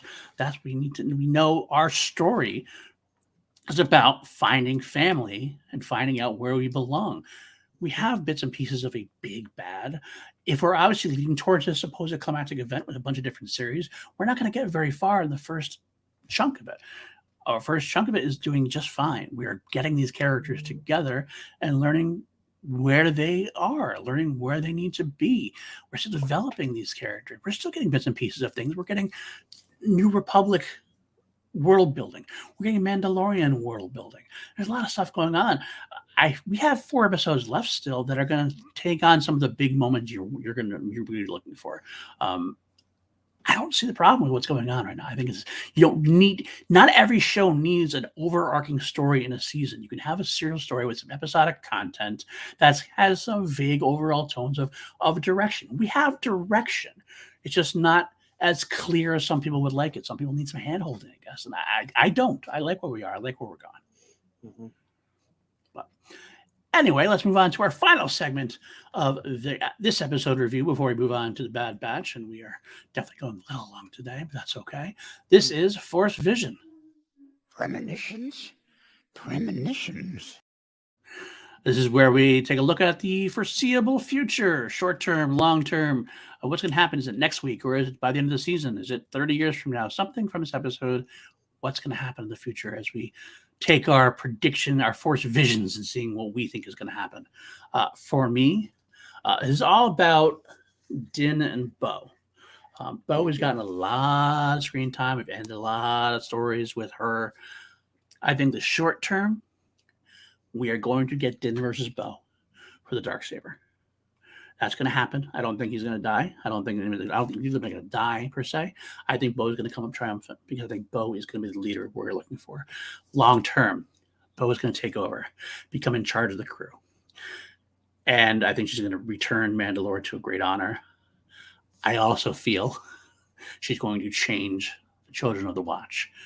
I feel like she's been a part of the Watch for a long time. She had obviously when a Death Watch, she left. Children of the Watch, the offshoots. She's going to come back, take over her rightful place as ruler of the Watch. She might change some rules. I think she might even change the helmet rule by the end. God, and then the armorer will take off her helmet in deference to the Darksaber wielding Bo-Katan. Mm. And that lets Pedro Pascal also take off his helmet now and again too. So that's my Force vision for now. We'll see. It happens. Could happen. We'll see. What about you, my friend? How about you? I came into this season thinking that Paz Vizsla was going to be an antagonist. I don't think he will now because he is so devoted to the Creed. And you heard the armor say it herself. You completed the highest honor of the Creed in saving a Foundling. Yeah. Din saved his son. Yep. I think we're going to get to a position where Paz is forced to do the same. Yep. He's going to have to put himself in the line of fire for Grogu. Absolutely. I think I am right on board with that. I think it's going to be awesome. Save the day. And maybe Ragnar will grow up and be a little stronger for you. I think Ragnar and Dave will be a good team at some point. I just want a moment. This is the only scene I don't ask for much. Dave, Johnny Favs, I don't ask for much. Just give me a moment where Ragnar is older. Hell, I'll even play him so I can do it. He goes to take the Darksaber. He takes the Darksaber, holds it high, and just goes, "Who wants to be king?" Like Ragnar in Vikings. That's all I want. Someday, my friends, someday. Dave and John have said this is going to go on for a long time, so maybe that'll happen at some point. Hey, I'm available. All right. Let's move on then to the Bad Batch, Season 2, Episode 13, Tipping Point. Back. Let's rewind and go back to the beginnings of our segments as we do with this time. Of course, always, Hondo Ohnaka. Who wants to see Hondo? Talk to me. Hondo Watch 2023. Is it successful this time? Are we seeing Hondo Ohnaka in this episode of the Bad Batch? And the answer, my friends, is blowing in the wind. This effort is no longer profitable. Getting a little tired of that gif. It's one of my favorites from Star Wars Clone Wars, one of my favorite lines, but I don't want to see it anymore. I don't want to see it on this show anymore. I'd like to see it the opposite version. But unfortunately, when we're done with the Mandalorian and Bad Batch, we should cover the Hondo arcs. Every episode that Hondo is in, just so we can use it. I think we should. Do. You know what? Maybe that is what we'll do as a part of our in between. When there's not a show to review, we will go through the entire Hondo Ohnaka catalog and go from there. Yeah. I like that idea. Let's do it. All right, then. Let's move on now to our mission briefing. What do you need, Rex? Any chance I could use you for a mission? There was a lot going on in this episode today. There was a lot. Big story, epic story. It felt like just characters galore. You open up with a wonderful action beat. We get to see the Imperials are taking some dissident clone troopers, including Hauser. Return for Hauser, which was excited about. A bunch of them are being taken away somewhere, being sent somewhere. We know they're going to Mount Tantus to get, I don't know, to get experimented on in some way, shape, or form. When out of nowhere, Echo leads a crew to bust them out.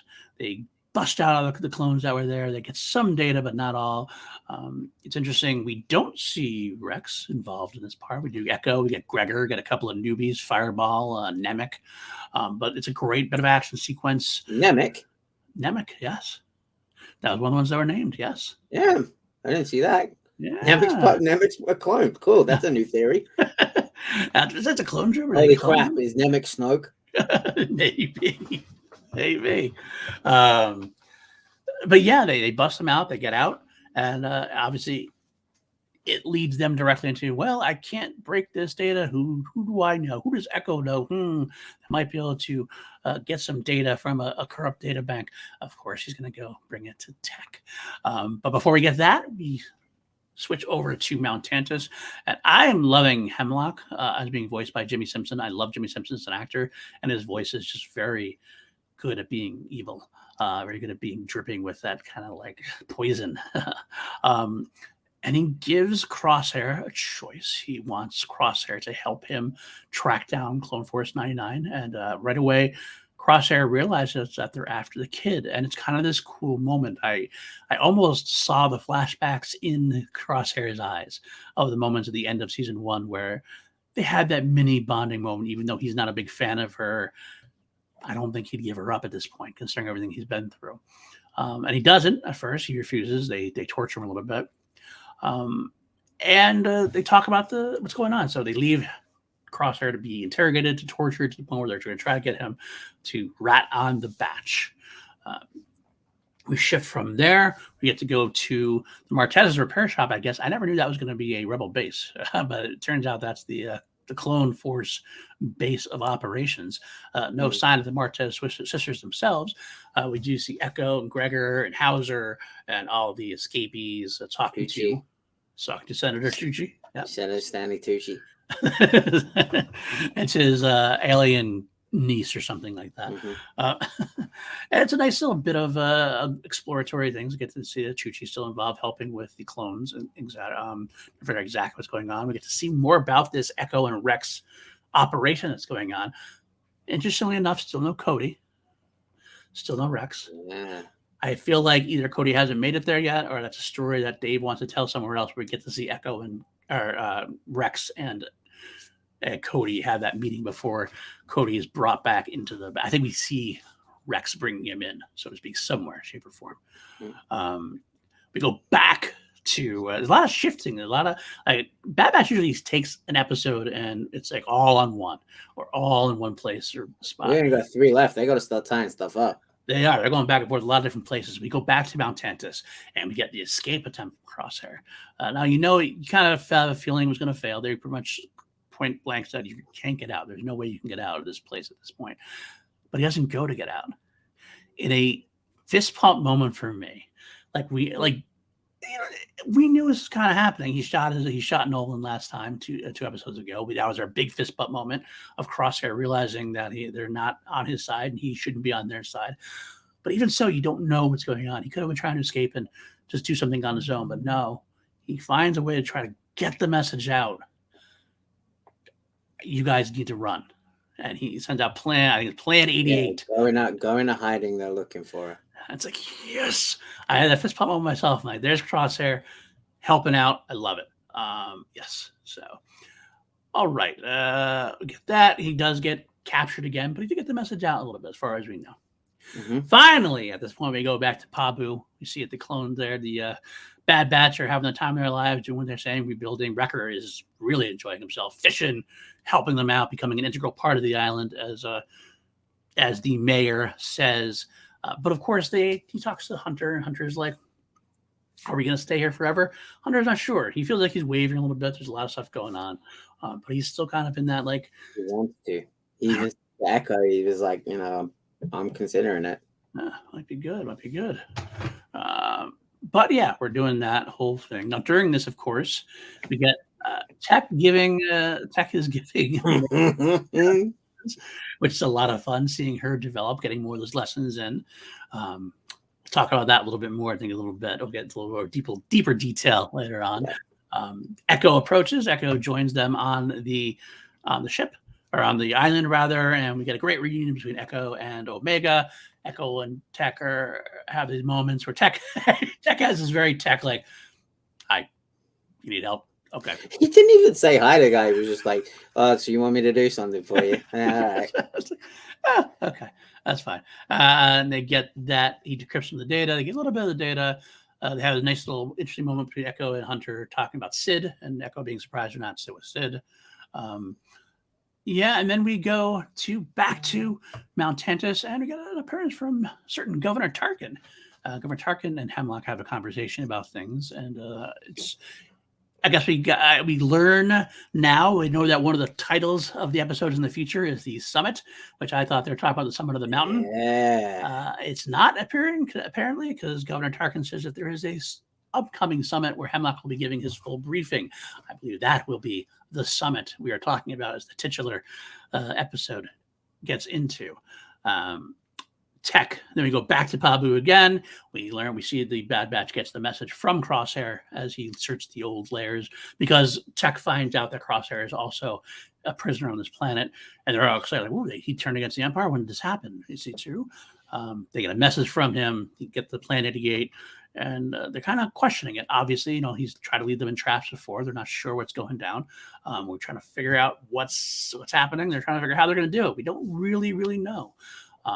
We go back again and end the episode back on Tantus with Crosshair being again interrogated. Again, the level of his torture is going up.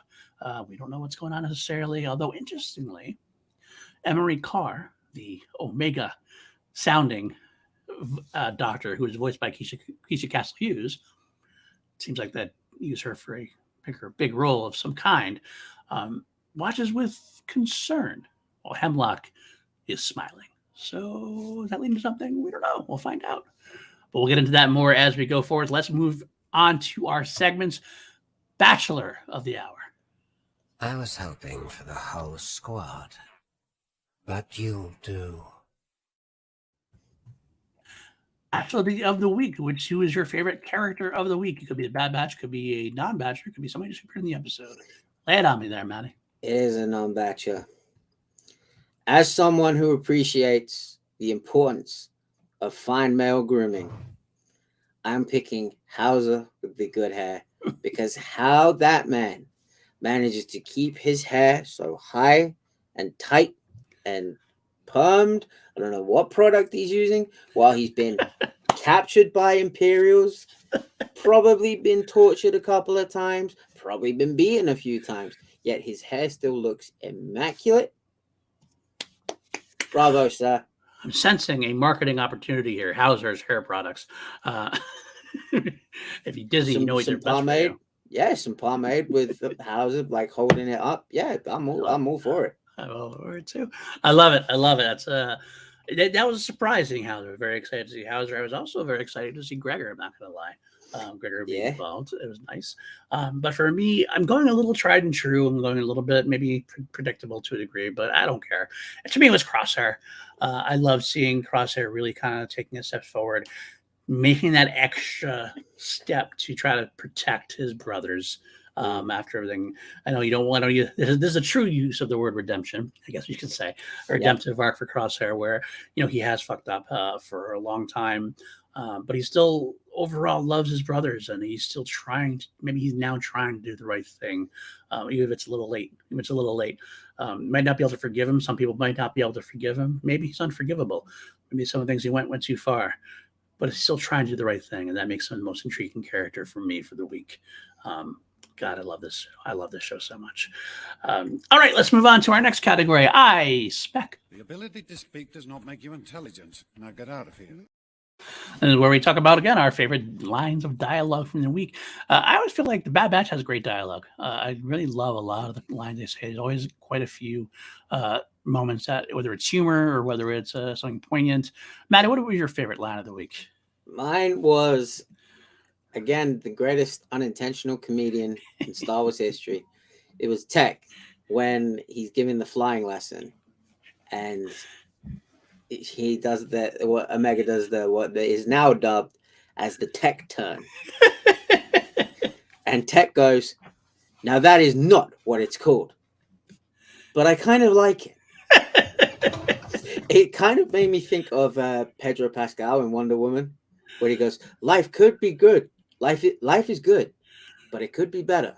It had that kind of idea of Tech just being like, that is not what it's called. But I kind of like it.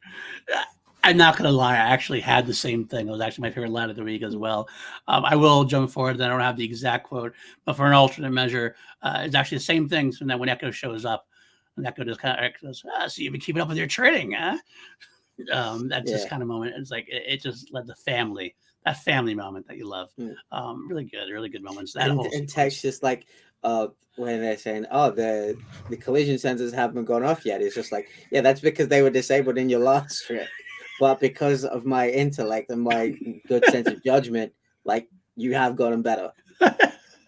Race you to the landing part. I don't know if that's a good idea.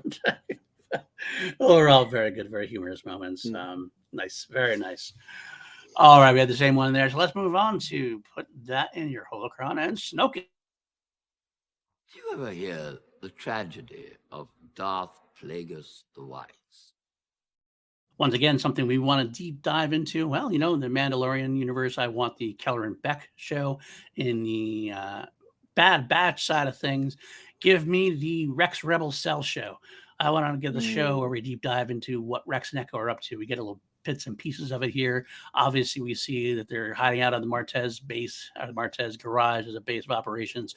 Rex isn't even there, so obviously this was a big mission, and Rex wasn't even a part of it. So what is he doing at this point? So I think there's a lot of stories that could be told with Rex and Echo building up this cell of clone troopers and ex-clone commanders, so to speak. I want to see more of it. Let's just give me as much as you can. Yeah. I mean, you could even call it, and I'll just go ahead because mine is exactly the same. You could even call it the Rad Batch. There you go. The Rad Batch. There you go. You can combo either two Star Wars shows, either the Rad Batch or the Rex Rebels. Yeah. Let's see. And then you switch over to the Mandalorian for the Dad Batch. There you go. Brilliant. I love it. All right, let's move forward then. Of course, you've seen a lot of action. Our favorite action beats of the week. You got a lot of carbon scoring here. Looks like you boys have seen a lot of action. Now, there was two big moments for me. I don't want to overuse one, so I'll go for the other. Yeah, the clone breakout in the beginning was a lot of great action. A lot of great action. They actually was really, really well done. It was a well thought out, bust out, the actual boarding sequence, which was slightly reminiscent of episode 4. I almost felt like there's this moment where the stormtroopers were lining up to the door. I almost felt like we were going to get a New Hope sizzle around the door as they popped in there. I almost felt like that was going to happen. But either way, there's a lot that went on with them fighting through different stormtroopers, getting to the governor who kills, or the governor, the Imperial lieutenant, or whoever it is there at the beginning who's in command of that ship, ends up killing himself instead of telling them what's going on. That whole use of the cyanide electro teeth. Yeah, I like that. That's a Bad Batch original like that. That's good. But yeah, I do like everything's going on. The whole thing is a lot of fun. Got a great action beats using the stun grenades again, using these stunners. It's a lot of fun, and powerful and emotional. I mean, get Echo and company getting on the other ship and flying away from the TIE fighter with the Imperial marches started to pump in. I love it. Loved it. I thought that was that. Mm-hmm. He had like a few notes of the Imperial march. Was that? Mm-hmm. Okay, yeah. Mm-hmm. Okay, I'm glad you heard that too. That wasn't just enough. Going crazy. Kevin Kiner's a goddamn genius. I'm not gonna say that right there. I love Kevin Kiner. He is an absolute god. But mine is Crosshair going full one-man army. Yes. And one thing that I noticed was that on the Doctor, he used the stun. Didn't on the TK troopers. He was like, "Nope, I'm getting the hell out of here. If I stun you, there's every chance you could get back up and stop me. Nope, I am killing every single one of you." Yeah. And whether he knew it or not, he probably thought there's a chance I may not get out. but I'm taking you all down with me if I can't. And yeah, he went full Last Action Hero and just decided, you know what, I'm going to start killing everyone. Absolutely. And I noticed that too, because a lot of times we've seen the Bad Batch using the stuns, and even Rex's Rebels and Echo, they were using the stuns on the TK Troopers as well. Like they're just more of a stunning group, it looks like. But yeah, it was definitely the choice. And a sign that Crosshair is not exactly, even if he redeems himself, he's not exactly a good guy.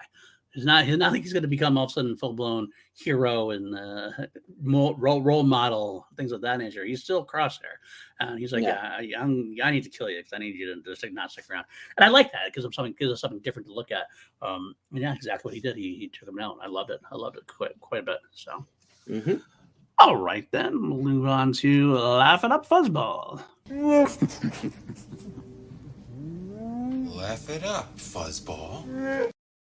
All right, Laugh It Up Fuzzball for me. I talk about it a lot. I almost made it my action beat. That's how much I loved it. The flying lessons. All of the flying lessons were the funniest parts of the show. And it was actually a great action beat as well. The whole thing had her flying around doing loop-de-loops, donuts in space, or in the atmosphere, I should say, but donuts in the atmosphere. The people actually loving it on the ground, cheering her on, and watching. The whole thing was jumping out the way when the ship lands because they realize, oh crap. Oh boy, they're coming down, and she's not gonna be able to land up. She's not gonna be able to stop. The whole bit of the dialogue between Tech and Omega was phenomenal fun. Echo adding to it. It's all good, and it was a great moment of levity that was needed, considering the rest of the episode has a lot of darker moments, meteor moments, so to speak. But this was needed and it was fun. It's good to see this character being a kid, but still doing the more adult things as she keeps up on her lessons. I'm going to give an honorable mention then to Wrecker coming in with a giant fish. And being like, I've just caught dinner, and then throws it down. And then suddenly they're like, Wrecker, can you come help us, shore up the seawall or whatever it was? And it made me think of Claude just being like, okay. He's just so at peace there, just like, and he's happy to help everyone. Like Wrecker is in his element here. I almost don't want them to go after Crosshair. Yeah, I know they have to, but I'm almost like, guys, like you've earned it. He made his bed. Let him sleep in it. Like, just stay where you are. I think they might do that too. I think we're going to get a typical. I shouldn't say typical like it's a bad thing, but like Omega, I think is going to do a little bit of pushing on them. As she does. She is their conscience, and it makes sense. It's kind of been her established role. But yeah, Wrecker is happy. I initially, earlier on in the season, I thought if the Bad Batch ever split and went their separate ways, the Wrecker might go live on Kashyyyk. But I think Pabu is actually calling his name now at this point. So love it. All right, then let's go to getting close to wrapping up here. Parsecs is our category, of course, where you 1 out of 11 because that's how we always do things on PLD projects. It's a ship that made the Kessel run in less than 12 parsecs. I give this episode a solid 10. Solid 10. Yes. I really super enjoyed it. It had a lot of that meat that people talk about, but it had a lot of character stuff as well. Overall, I loved everything about it. I think we're moving forward at a breakneck speed towards the end of the season. Really highly enjoyed it. How about yourself?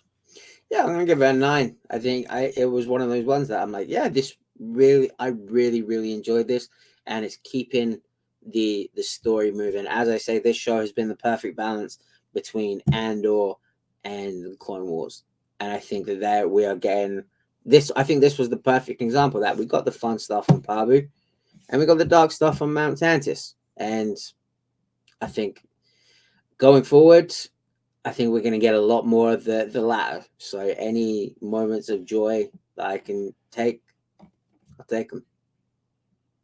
I hear you, and I agree. Good episode going forward. I can't wait to see more. And speaking of going forward, premonitions. Force Vision. Let's talk about what we see going forward. I am going to throw out something. I threw out something last week that kind of made a couple people say that I should have said it, because it made them sad. I said that Fee was going to turn on them instead of Sid.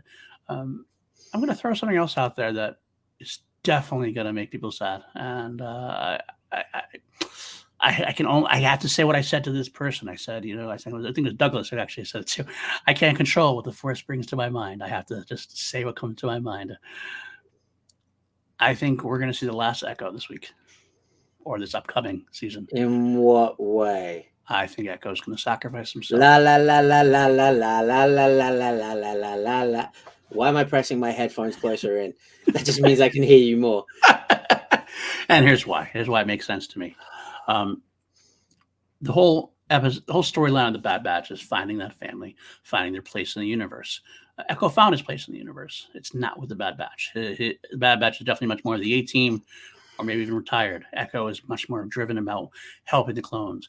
When you get to that kind of passion, that kind of passion driving you, it leads you to dangerous spots. It leads you to be like a Saw Gerrera, who didn't end up living too old at this point. And we know right now, Echo's with Rex and this clone rebellion. We know that in a few short years, we're going to find Rex, Gregor, and Wolf driving a big RV through the sands, fishing the sand beasts like the dune worms, pretty much. And we haven't seen Echo at all. Echo hasn't even been mentioned at all. We haven't seen Cody either. It's true. Why do you hate happiness? I feel like why do you hate joy? Sometimes you need a bit of a sadness to kind of solidify things. And I kind of feel like Dave always has those moments. And I know this is not Dave Filoni, Jennifer Corbett, Brad Rau, or the supervising directors and everything else. But I know that Dave Filoni also has his hand in things, and they have learned from the table of Big Dave, so to speak. You have, spoiler alert, Kanan in Rebels. Spoiler, you have some of those moments. Why you got to bring that up? Why you got to bring that back? You just have these moments, and it would make sense that Echo giving his life, to sacrifice his life to save Omega and the Bad Batch, the people who saved him from torment in at Skako City or Skako Minor, whatever it was. I just feel like Skako Minor. It just feels like that's the play, because he doesn't have a place going forward. His place is this war. And he's not going to be happy even when the war ends to a degree, because he's always got to be doing something. And that passion, that drive is something that's going to be, I don't want to say his undoing, because it's not going to be a bad thing. I think it's going to be, he's going to go out the way he would want to go out, helping his brothers and sister. Bittersweet ending. I don't, that's just my own little prediction I got going forward. In a way, I hope I'm wrong. I hope you're wrong. You're a horrible, horrible man. I can't believe. Don't wish that on me. Don't wish that on us. Don't you put that evil on us, Ricky Bobby. I'll go with mine. Like you said, I was very surprised. And maybe it's just expectation with Mount Tantis. What has a summit? A mountain. Yeah. I'm wondering who's going to be at this summit, because we know the Bad Batch are obviously going to be there. Right. Are they going to try and take a shot at the Emperor? Ooh, that might be their worst mistake yet, but I don't think it could. I mean, it definitely could happen. Because Plan 99, I'm guessing, is probably going to be getting Crosshair out. Yeah. If they got to go to the summit to do it, who's going to be there? Tarkin's obviously going to be there. And you know who's always a few steps behind Tarkin? Is Vader. Yeah. You can see a lot of that happening. Absolutely. And this is me speculating irresponsibly, but do we get... Oh my God, this just lends into your theory. What if the one to take Echo's life is the Jedi who saved it?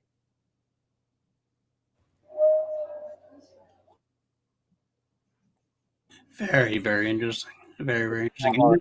Now I'm buying into it, because then it's like he sacrifices himself to Vader when it was Anakin who saved him. I love it. I'm right here with you on that. No, I don't know. I don't like it. Oh. Love it's the wrong word. But no. A lot of people don't want to put Vader and everything, and I get that. There's a little bit of a caution to put Vader and everything. But this would actually be kind of a cool thing, because when we introduced the Bad Batch, it was Anakin and the Bad Batch.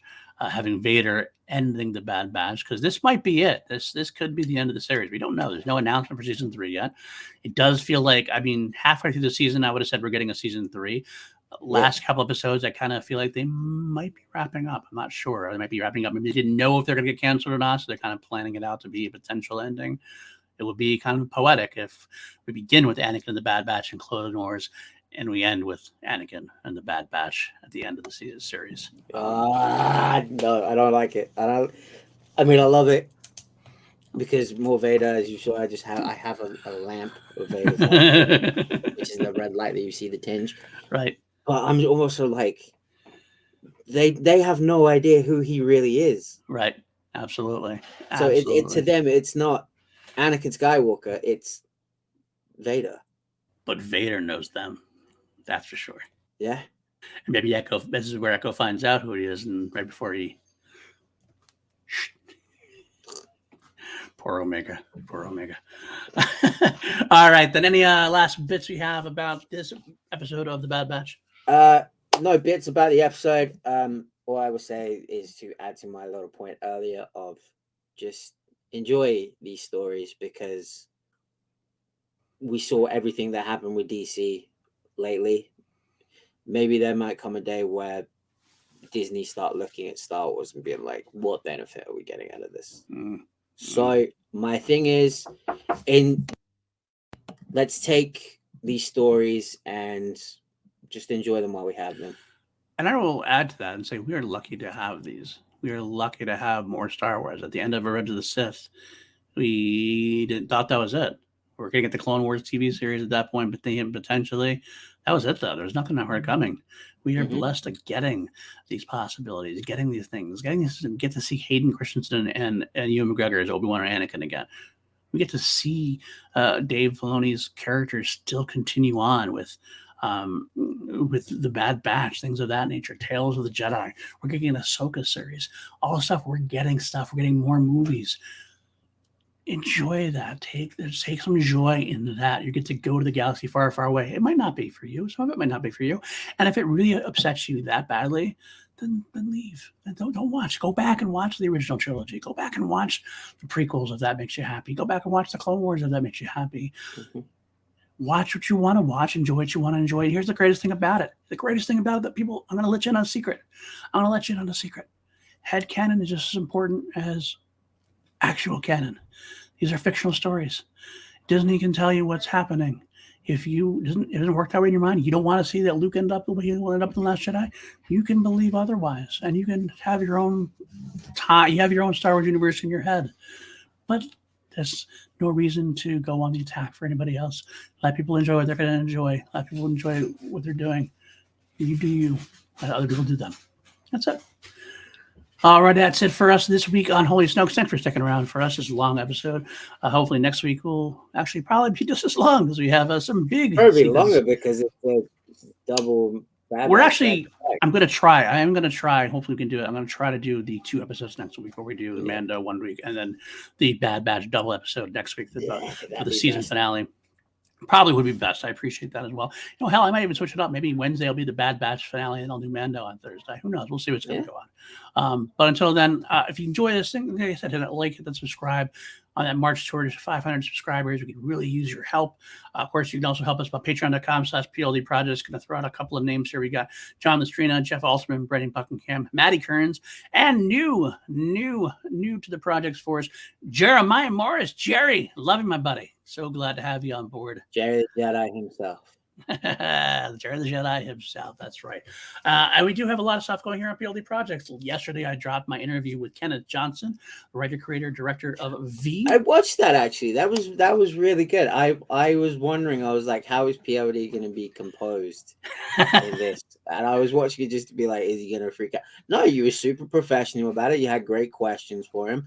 I learned a lot about the Incredible Hulk TV series, and how I think you're right to say that it was kind of the jumping point for the Marvel Cinematic Universe. I never thought of it that way at first. And then, him talking about like his conversations with Stan Lee, I was like, wow, this is cool. Yeah, I really appreciate that. It was a lot of fun. I wish I had more time, but he did enjoy himself. Maybe we're going to do a follow-up at some point. We had a great time together. That's going to be the beginning of a whole podcast where I go into V, my favorite sci-fi TV franchise of the 80s. We also have other shows on here: Class Action, Two Mediocre White Dudes on Film, Crown Jewels, A Journey Through Queen, which is on my alternate YouTube channel, PLD Project Crown Jewels. Got a lot of stuff coming up, and it's a lot of fun. So get in now. Get in early. Love you guys so much for being here. You can find me at Paul_Denuzio on Twitter. And Matty, where can they find you? You find me at Matty Gunner on Twitter, Matty_Gunner on Instagram. You can find my band Mourner, MOURNER, on all DSPs. Brand new song, The Axe Forgets, drops April 7th. I will be handing out free merchandise for everyone that is at Celebration. Just grab me, tell me what t-shirt size you are. You can have a free Mourner t-shirt. The design I'll be dropping Friday, I think. I'll be dropping the graphic of everything. And yeah, you can find me on Class Action and Holy Snokes. Excellent indeed. All right, then, folks. Much appreciated. We will see you next time. Bye now. May the Force be with you. Always.